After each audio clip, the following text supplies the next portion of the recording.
नमस्कार सभी को। मेरे चैनल में आप सभी का हार्दिक स्वागत है। आज मैं उपस्थित हूँ मुंशी प्रेमचंद द्वारा लिखी कहानी बूढ़ी काकी। तो आइए इसका कथानक प्रारंभ करते हैं। बुढ़ापा बहुधा बचपन का पुनरागमन हुआ करता है। बूढ़ी काकी में जिह्वा स्वाद के सिवा और कोई चेष्टा शेष न थी, न अपने कष्टों की ओर आकर्षित करने का रोने के अतिरिक्त कोई दूसरा सहारा। समस्त इंद्रियां, नेत्र, हाथ पैर जवाब दे चुके थे। पृथ्वी पर पड़ी रहती और घर वाले कोई बात उनकी इच्छा के प्रतिकूल करते, भोजन का समय टल जाता या उसका परिणाम पूर्ण न होता, अथवा बाजार से कोई वस्तु आती और न मिलती तो ये रोने लगती थी। उनका रोना से सकना साधारण रोना न था। वे गला फाड़ फाड़ कर रोती थी। उनके पतिदेव को स्वर्ग से धारे कालांतर हो चुका था। बेटे तरुण होकर चल बसे थे। अब एक भतीजे के अलावा और कोई नहीं था। उसी भतीजे के नाम उन्होंने अपनी सारी संपत्ति लिख दी। भतीजे ने सारी संपत्ति लिखाते समय खूब लंबे चौड़े वादे किए, किंतु वे सब वादे केवल कुली डिपो के दलालों के दिखाए हुए सब्ज बाग थे। यद्यपि उस संपत्ति की वार्षिक आय 150-200 रुपये से कम न थी, तथापि बूढ़ी काकी को पेट भर भोजन भी कठिनाई से मिलता था। इसमें उनके भतीजे पंडित बुद्धिराम का अपराध था, अथवा उनकी अर्धांगिनी श्रीमती रूपा का। इसका निर्णय करना सहज नहीं। बुद्धिराम स्वभाव के सज्जन थे, किंतु उसी समय तक जबकि उनके कोष पर आँच न आए। रूपा स्वभाव से तीव्र थी, पर ईश्वर से डरती थी। अतएव बूढ़ी काकी को उसकी तीव्रता उतनी न खलती जितनी बुद्धिराम की भलमनसाहत। बुद्धिराम को कभी कभी अपने अत्याचार का खेद होता था। विचारते कि इसी संपत्ति के कारण मैं इस समय भला मानुष बना बैठा हूँ। यदि भौतिक आश्वासन और सुखी सहानुभूति से स्थिति में सुधार हो सकता हो, उन्हें कदाचित कोई आपत्ति न होती, परंतु विशेष व्यय का भय उनकी सुचेष्टा को दबाए रखता था। यहाँ तक कि यदि द्वार पर कोई भला आदमी बैठा होता और बूढ़ी काकी उस समय अपना राग अलापने लगती, तो वह आग बबूला हो जाते और घर में आकर उन्हें जोर से डांटते। लड़कों और बुढ़ों से स्वाभाविक विद्वेष होता ही है, और फिर जब माता पिता का ये रंग देखते तो वे बूढ़ी काकी को और सताया करते और कोई चुटकी काट कर भागता, कोई इन पर पानी की कुल्ली कर देता। काकी चीख मार कर रोती, परंतु ये बात प्रसिद्ध थी वह केवल खाने के लिए रोती हैं। अतएव उनके संताप और आर्तनाद पर कोई ध्यान नहीं देता। हाँ, काकी क्रोधातुर होकर बच्चों को गालियाँ देने लगती तो रूपा घटना स्थल पर आ पहुँचती। इस भय से काकी अपनी जिह्वा कृपाण का कदाचित ही प्रयोग करती थी। यद्यपि उपद्रव शांति का ये उपाय रोने से अधिक उपयुक्त था। संपूर्ण परिवार में यदि काकी से किसी को अनुराग था तो वह बुद्धिराम की छोटी बेटी लाडली थी। लाडली अपने दोनों भाइयों के भय से अपने हिस्से की मिठाई चबेना बूढ़ी काकी के पास बैठकर खाया करती। यही उसका रक्षागार था। यद्यपि काकी की शरण उसकी लोलुपता के कारण बहुत महंगी पड़ती थी, तथापि भाइयों के अन्याय से सुरक्षा कहीं सुलभ थी तो बस यहीं। इसी स्वार्थ अनुकूलता ने उन दोनों में सहानुभूति का आरोपण कर दिया। रात्रि का समय था। बुद्धिराम के द्वार पर शहनाई बज रही थी। गांव के बच्चों का झुंड विस्मयपूर्ण नेत्रों से गाने का रसास्वादन कर रहा था। चारपाइयों पर मेहमान विश्राम करते हुए नाइयों से मुक्कियां लगवा रहे थे। समीप खड़ा भाट बिरदावली सुना रहा था। कुछ भावज्ञ मेहमानों की वाह वाह पर ऐसा खुश हो रहा था मानो इस वाह वाह का यथार्थ में वही अधिकारी है। दो एक अंग्रेजी पढ़े हुए नवयुवक इन व्यवहारों से उदासीन थे। वे इस गंवार मंडली में बोलना अथवा सम्मिलित होना अपनी प्रतिष्ठा के प्रतिकूल समझते थे। आज बुद्धिराम के बड़े लड़के मुखराम का तिलक था। यह उसी का उत्सव है। घर के भीतर स्त्रियां गा रही हैं। रूपा मेहमानों के लिए भोजन में व्यस्त थी। भट्टियों पर कढ़ा चढ़ रहे थे। एक में पूड़ियाँ कचौड़ियाँ निकल रही थी, दूसरे में अन्य पकवान बनते थे। एक बड़े हंडे में मसालेदार तरकारी पक रही थी। घी और मसाले की क्षुधावर्धक सुगंधी चारों ओर फैली थी। बूढ़ी काकी अपनी कोठरी में शोकमय विचार की भांति बैठी हुई थी। यह स्वाद मिश्रित सुगंध उन्हें बेचैन कर रही थी। वे मन ही मन विचार कर रही थी, संभवतः मुझे पूड़ियाँ न मिलेंगी। इतनी देर हो गई, कोई भोजन लेकर नहीं आया। मालूम होता है सब लोग भोजन कर चुके हैं, मेरे लिए कुछ न बचा। ये सोचकर उन्हें रोना आया, परंतु अब शकुन के भय से वह रो न सकी। आहा, कैसी सुगंध है! अब मुझे कौन पूछता है। जब रोटियों के ही लाले पड़े हैं तब ऐसे भाग्य कहाँ की भरपेट पूड़ियाँ मिले। ये विचार कर उन्हें रोना आया। कलेजे में हूक सी उठने लगी, परंतु रूपा के भय से उन्होंने फिर मौन धारण कर लिया। बूढ़ी काकी देर तक इन्हीं दुखदायक विचारों में डूबी रही। मसालों की सुगंध रह रहकर अपने आपे से बाहर किए देती थी। मुंह में पानी भर भर कर आता। पूड़ियों का स्वाद स्मरण करके उनके हृदय में गुदगुदी होती। किसे पुकारूं, आज लाडली बेटी भी नहीं आई। दोनों छोकरे सदा दिख किया करते थे, आज उनका भी कहीं पता नहीं। कुछ मालूम तो होता है कि क्या बन रहा है। बूढ़ी काकी की कल्पना में पूड़ियों की तस्वीर नाचने लगी। खूब लाल लाल, फूली फूली, नरम नरम होंगी। रूपा ने भली भांति भोजन किया होगा। कचौड़ियों में अजवाइन इलायची की महक आ रही होगी। एक पूड़ी मिलती तो जरा हाथ में लेकर देखती, क्यों न चलकर कढ़ा के सामने ही बैठूं। पूड़ियाँ छन छन कर तैयार होंगी, कढ़ा से गरम गरम निकाल कर थाल में रखी जाती होंगी। फूल हम घर में भी सूंघ सकते हैं, परंतु वाटिका में कुछ और बात होती है। इस प्रकार निर्णय करके बूढ़ी काकी उकड़ू बैठकर हाथों के बल सरकती हुई बड़ी कठिनाई से चौखट से उतरी और धीरे धीरे रेंगती कढ़ा के पास बैठी। यहाँ आने पर उन्हें इतना ही धैर्य हुआ जितना भूखे कुत्ते को खाने वाले के सम्मुख बैठने में होता है। रूपा उस समय कार्यभार में व्यस्त हो रही थी। कभी इस कोठे में जाती, कभी उस कोठे में, कभी कढ़ा के पास, कभी भंडार में। किसी ने बाहर से आकर कहा, महाराज ठंडई मांग रहे हैं। ठंडई देने लगी। फिर इतने में आकर कहा, भाट आया है, कुछ दे दो। भाट के लिए सीधा निकाल रही। तीसरे आदमी ने कहा, अभी भोजन तैयार होने में कितना विलम्ब है, जरा ढोल मजीरा उतार दो। बेचारी अकेली स्त्री दौड़ते दौड़ते व्याकुल हो रही थी। झुंझलाती थी, कुड़ती थी, परंतु क्रोध प्रकट करने का अवसर न पाती थी। भय होता कहीं पड़ोसनी यह न कहने लगे। इतने में उबल पड़ी। प्यास से स्वयं कंठ सूख रहा था, गर्मी के मारे फूंकी जाती थी, परंतु इतना अवकाश न था कि जरा पानी पी लें अथवा पंखा लेकर झले। वह भी खटका था कि जरा आँख हटी, चीज़ों की लूट मची। इस अवस्था में उसने बूढ़ी काकी को कढ़ा के पास बैठा देखा तो जल गई। क्रोध न रुक सका। इतना भी ध्यान न रहा कि वे पड़ोसने बैठी हुई हैं, मन में क्या कहेंगे।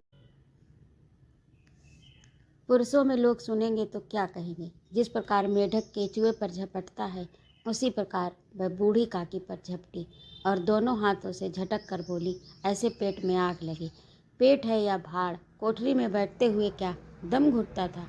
अभी मेहमानों ने नहीं खाया, भगवान को भोग नहीं लगा, तब तक धैर्य ना हो सका। आकर छाती पर सवार हो गई।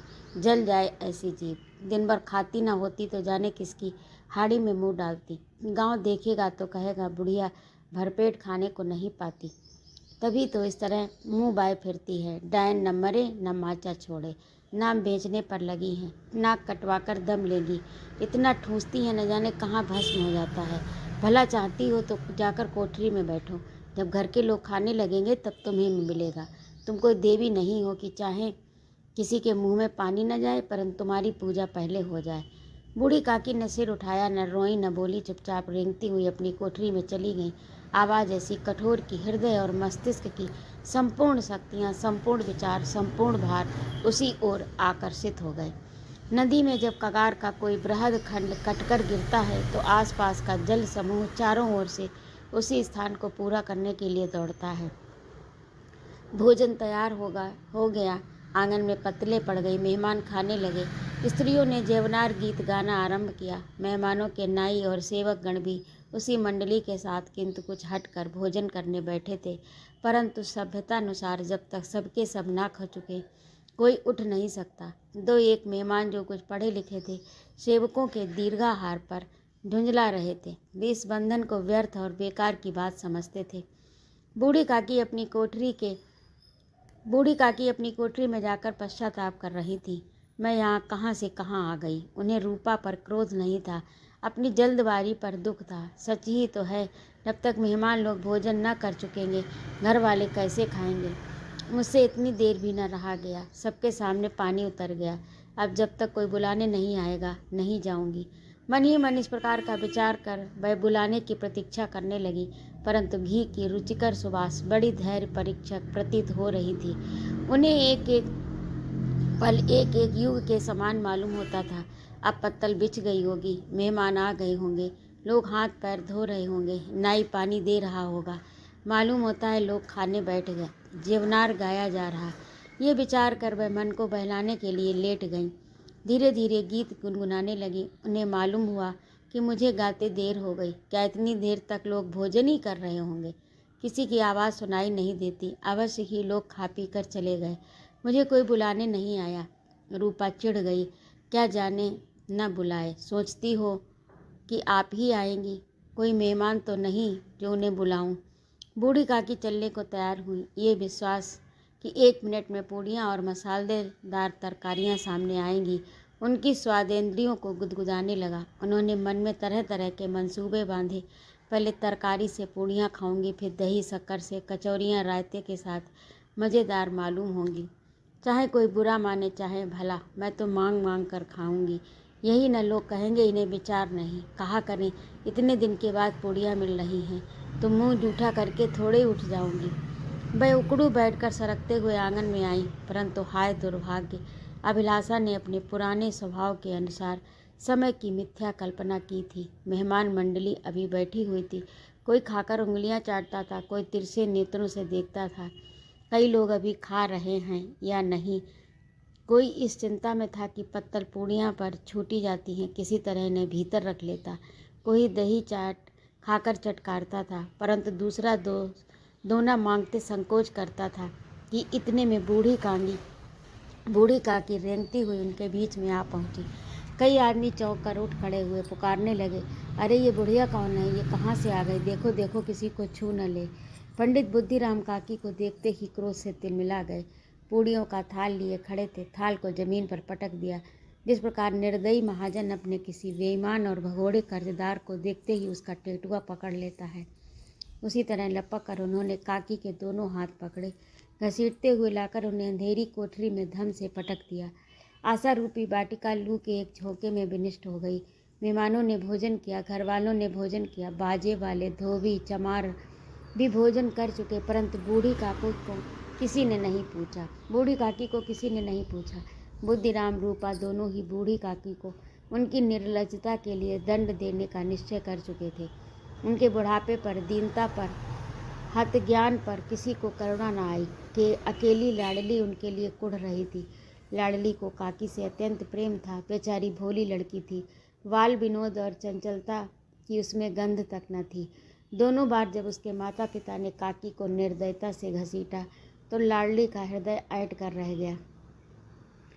वह झुंझला रही थी कि हम लोग काकी को क्यों बहुत सी पूड़ियाँ नहीं देते, क्या मेहमान सबकी सब खा जाएंगे, और यदि काकी ने मेहमानों से पहले खा लिया तो क्या बिगड़ जाएगा। ये काकी के पास जाकर उन्हें धैर्य देना चाहती थी, परंतु माता के भय से न जाती थी। उसने अपने हिस्से की पूड़ियाँ बिल्कुल न खाईं, अपनी गुड़िया की पिटारी में बंद कर रखी। उन पूड़ियों को काकी के पास ले जाना चाहती थी। उसका हृदय अधीर हो रहा था। बूढ़ी काकी मेरी बात सुनते ही उठ बैठेंगी, पूड़ियाँ देखकर प्रसन्न होंगी, मुझे खूब प्यार करेंगी। रात को 11 बज गए। रूपा आंगन में पड़ी सो रही थी। लाडली की आंखों में नींद न आती। काकी को पूड़ियाँ खिलाने की खुशी उसे सोने न देती। उसने गुड़ियों की पिटारी सामने रखी। जब विश्वास हो गया कि अम्मा सो रही हैं तो वह चुपके से उठी और विचारने लगी, कैसे चलूं। चारों ओर अंधेरा था, केवल चूल्हे में आग चमक रही थी। चूल्हों के पास एक कुत्ता लेटा था। लाडली की दृष्टि सामने वाले नीम पर गई। उसे मालूम हुआ कि उस पर हनुमान जी बैठे हुए हैं। उनकी पूंछ, उनकी गदा वह स्पष्ट रूप से दिखाई दे रही। मारे भय के उसने आंखें बंद कर ली। इतने में कुत्ता उठ बैठा। लाडली को ढांढस हुआ। कई सोए हुए मनुष्य के बदले एक भागता हुआ कुत्ता उसके लिए अधिक धैर्य का कारण हुआ। उसने पिटारी उठाई, बूढ़ी काकी की कोठरी की ओर चली। बूढ़ी काकी को केवल इतना स्मरण था कि किसी ने मेरे हाथ पकड़कर घसीटे। फिर ऐसा मालूम हुआ कि जैसे कोई पहाड़ पर उड़ाए लिए जाता है। उनके पैर बार बार पत्थरों से टकराए। तब किसी ने उन्हें पहाड़ पर से पटका। वे मूर्छित हो गई। जब वे सचेत हुई तो किसी की जरा सी आहट न मिलती थी। समझी कि सब लोग खा पी कर सो गए। उनके साथ मेरी तकदीर भी सो गई। रात कैसे कटेगी राम, क्या खाऊं? पेट में अग्नि धधक रही है। हाँ, किसी ने मेरी सुध नहीं ली। क्या मेरा पेट काटने से धन जुड़ जाएगा? इन लोगों को इतनी भी दया नहीं आती कि न जाने बुढ़िया कब मर जाए, उसका जी क्यों दुखावे। मैं पेट की रोटियां ही खाती हूँ और तो कुछ भी नहीं लेती। इस पर ये हाल। मैं अंधी अपाहिज ठहरी, न कुछ सुनूं न बूझूं। यदि आंगन में चली गई तो क्या बुद्धिराम से इतना कहते न बनता था, काकी अभी लोग खाना खा रहे हैं, फिर आना। मुझे घसीटा पटका उन्हीं पूड़ियों के लिए। रूपा ने सबके सामने गालियां दी उन्हीं पूड़ियों के लिए। इतनी दुर्गति करने पर भी उनका पत्थर का कलेजा न पसीजा। सबको खिलाया, मेरी बात तक न पूछी। जब तब ही न दी तो अब क्या देंगे, ये विचार कर काकी निराशा में संतोष के साथ लेट गई। ग्लानि से गला भर भर आता, परंतु मेहमान के भय से रोती न थी। सहसा कानों में आवाज़ आई, काकी उठो, मैं पूड़ियाँ लाई हूँ। काकी ने लाडली की बोली पहचानी, चटपट उठ बैठी। दोनों हाथों से लाडली को टटोला और गोद में बिठा लिया। लाडली ने पूड़ियाँ निकाल कर दी। काकी ने पूछा, क्या तुम्हारी अम्मा ने दी हैं? लाडली ने कहा, नहीं, ये मेरे हिस्से की हैं। काकी पूड़ियों पर टूट पड़ी। 5 मिनट में पिटारी खाली हो गई। लाडली ने पूछा, काकी पेट भर गया? जैसे थोड़ी सी वर्षा ठंडक के स्थान पर और भी गर्मी पैदा कर देती है, उसी भांति इन थोड़ी पूड़ियों ने काकी की क्षुधा और इच्छा को उत्तेजित कर दिया। बोली, नहीं बेटी, जाकर अम्मा से और मांग लाओ। लाडली ने कहा, अम्मा सोती हैं, जगाऊंगी तो मारेंगी। काकी ने पिटारी को फिर टटोला। उसमें कुछ खुरचन मिल गिरी थी। बार बार ओंठ चाटती, चटकारे भरती। हाँ, हृदय में सोच रहा था, और पूड़ियाँ कैसे पाऊँ? संतोष सेतु जब टूट जाता है तब इच्छा का बहाव अपरिमित हो जाता है। मत वालों को मद का स्मरण करना उन्हें मदान्ध बनाता है। काकी का अधीर मन इच्छाओं के प्रबल प्रवाह में बह गया। उचित और अनुचित का विचार जाता रहा। वे कुछ देर तक उस इच्छा को रोकती रहीं। सहसा लाडली से बोली, मेरा हाथ पकड़कर वहाँ ले चलो जहाँ मेहमानों ने बैठकर भोजन किया है। लाडली उनका अभिप्राय समझ न सकी। उसने काकी का हाथ पकड़ा, ले जाकर जूठे पत्तलों के पास बिठा दिया। दीन क्षुधातुर हत ज्ञान बुढ़िया पत्तलों से पूड़ियों के टुकड़े चुन चुन कर भक्षण करने लगी। और दही कितना स्वादिष्ट था! ओह, दही कितना स्वादिष्ट था! कचौड़ियाँ कितनी सलोनी, खस्ता कितनी सुकोमल! काकी बुद्धिहीन होते हुए भी इतना जानती थी कि मैं वह काम कर रही हूँ जो मुझे कदापि नहीं करना चाहिए। मैं दूसरों की जूठी पत्तल चाट रही हूँ। परंतु बुढ़ापा तृष्णा रोग का अंतिम समय है, जब संपूर्ण इच्छाएं एक ही केंद्र पर आ लगती हैं। बूढ़ी काकी में ये केंद्र उनकी स्वादेंद्रिय थी। ठीक उसी समय रूपा की आंख खुली। उसे मालूम हुआ कि लाडली मेरे पास नहीं है। वह चौकी चारपाई के इधर उधर ताकने लगी, कहीं नीचे तो नहीं गिर पड़ी। उसे वहाँ न पाकर वह उठी तो क्या देखती है कि लाडली जूठे पत्तलों के पास चुपचाप खड़ी है। बूढ़ी काकी पत्तलों पर से पूड़ियों के टुकड़े उठा उठा कर खा रही है। रूपा का हृदय सन्न हो गया। किसी गाय की गर्दन पर छुरी चलते देखकर जो अवस्था उसकी होती, वही उस समय हुई। एक ब्राह्मणी दूसरों की जूठी पत्तल टटोले, इससे अधिक शोकमय दृश्य असंभव था। वो पूड़ियों के कुछ ग्रासों के लिए उसकी चचेरी सास ऐसा निकृष्ट कर्म कर रही है। ये वह दृश्य था जिसे देखकर देखने वालों के हृदय कांप उठते। ऐसा प्रतीत होता मानो जमीन रुक गई, आसमान चक्कर खा रहा, संसार पर कोई आपत्ति आने वाली है। रूपा को क्रोध न आया। शोक के सम्मुख क्रोध कहाँ! करुणा और भय से उसकी आंखें भर आईं। इस अधर्म का भागी कौन है? उसने सच्चे हृदय से गगन मंडल की ओर हाथ उठाकर कहा, परमात्मा, मेरे बच्चों पर दया करो। इस अधर्म का दंड मुझे मत दो, नहीं तो मेरा सत्यानाश हो जाएगा। रूपा को अपनी स्वार्थपरता और अन्याय इस प्रकार प्रत्यक्ष रूप से कभी न दिखे थे। वह सोचने लगी, हाय, इतनी निर्दय हूँ, जिसकी संपत्ति से मुझे 200 रुपये आय हो रही है, उसकी ये दुर्गति और मेरे कारण। हे दयामय भगवान, मुझसे बड़ी भारी चूक हुई, मुझे क्षमा करो। आज मेरे बेटे का तिलक था। सैकड़ों मनुष्यों ने भोजन पाया, मैं उनके इशारों की दासी बनी रही। अपने नाम के लिए सैकड़ों रुपए व्यय कर दिए, परंतु जिसकी बदौलत हजारों रुपए खाए, उसे इस उत्सव में भरपेट भोजन न दे सकी, केवल इसी कारण तो कि वह वृद्धा असहाय है। रूपा ने दिया जलाया, अपने भंडार का द्वार खोला, एक थाली में संपूर्ण सामग्रियां सजाकर बूढ़ी काकी की ओर चली। आधी रात जा चुकी थी, आकाश पर तारों के थाल सजे हुए थे, उन पर बैठे हुए देवगण स्वर्गीय पदार्थ सजा रहे थे, परंतु उसमें किसी को वह परमानंद प्राप्त न हो सकता था जो बूढ़ी काकी को अपने सम्मुख थाल देकर प्राप्त हुआ। रूपा ने कंठारुद्ध स्वर में कहा, काकी उठो, भोजन कर लो, मुझसे आज बड़ी भूल हुई, उसका बुरा न मानना, परमात्मा से प्रार्थना कर दो वह मेरे अपराध क्षमा कर दे। भोले भाले बच्चों की भांति जो मिठाइयाँ पाकर मार और तिरस्कार सब भूल जाता है, बूढ़ी काकी वैसे ही सब कुछ भुलाकर बैठी हुई खाना खा रही थी। उनके एक एक रोए से सच्ची सद इच्छाएं निकल रही थीं और रूपा बैठी स्वर्गीय दृश्य का आनंद लेने में निमग्न थी। तो ये थी आज की कहानी। अभी आप सुन रहे थे मुंशी प्रेमचंद द्वारा लिखित कहानी बूढ़ी काकी। आपको कैसी लगी कमेंट करके अवश्य बताइएगा, और यदि आपको मेरा कहानी सुनाना अच्छा लगता हो तो कृपया मेरे चैनल को सब्सक्राइब करें, लाइक और कमेंट करें तथा अपने मित्रों में शेयर भी करें। सुनने के लिए बहुत बहुत धन्यवाद।